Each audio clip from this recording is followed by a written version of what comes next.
The deepest spending cuts since the 1970s, if the main Westminster parties are to meet their budget commitments. But those same parties stand accused of failing to give voters the information they need to make an informed decision on polling day next week. The warning comes from the Institute for Fiscal Studies, the leading independent authority on the public finances. It says the parties are strikingly reticent about admitting the severity of what lies ahead, as our political editor Nick Robinson reports. Is there an election secret which will only emerge when the ballot boxes are opened? Will whoever forms the next government have to cut spending and raise taxes more than they're telling you? Today, an independent think tank said yes. And what's really striking from the plans that the parties have set out is how little detail they're giving of where the cuts in public spending are going to come from. And they're relying on those cuts to do most of the job. Now, in large part, that's the government's fault for not holding a spending review, cutting up the cake between departments ahead of the election. Not since the winter of discontent in the 1970s has Britain needed such a sustained cut to spending on public services. So says the Institute of Fiscal Studies. The C word, cuts, is not one the Prime Minister likes to use, except that is when he's trying to strike fear into voters about what his opponents have in store for them. Both the Liberal Party and the Conservative Party want to cut child tax credits for millions of people in this country. But what will he be cutting? Journalists have tried to find out.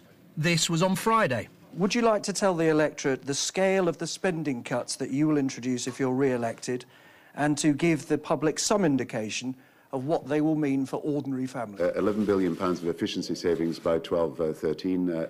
£4 billion is being taken out of pensions and public sector pay. £5 billion is being taken out of lower priority departments. Clear? Perhaps not. So today, a colleague asked about a list of possible specific cuts. It is up. I want an answer. Which of those are you not going to do if you get back into government?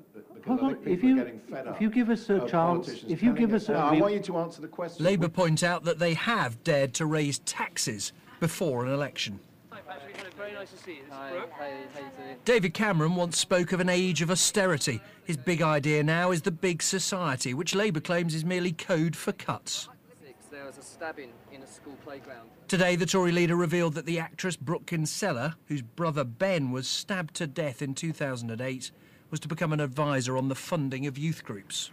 But he faced questions on how he'll fund cuts in the deficit. On the issue of the deficit, I mean, what I would say is that the Conservative Party in opposition has gone further than any opposition I can remember in my political lifetime of saying not just this is what we'll do in the first year in terms of taking out £6 billion of wasteful spending to stop the jobs tax, but we've also said we're going to freeze public sector pay for a year. We've said that we are going to ask people to retire a year later from 2016. The Liberal Democrats claim that they're the most virtuous of the parties. The IFS described them today as slightly less bad. I think the IFS, of course, is right to say that all the political parties, the Liberal Democrats included, will need to do more work to show how we're going to fill the black hole in the public finances. One day soon we will be told the full scale of spending cuts and tax rises needed. The only question, will it be before polling day? Nick Robinson, BBC News, Westminster. Well, the Institute for Fiscal Studies says that from next year, all three Westminster parties are planning deep and sustained cuts in spending on public services. And in the case of the Conservatives, the cut would be of a magnitude not seen since the Second World War. Our economics editor, Stephanie Flanders, is here to take a closer look at the figures. Stephanie. Thanks, Hugh. So what is the detailed deficit in this campaign? We'll take the three parties in turn. To make its promises add up, the IFS says that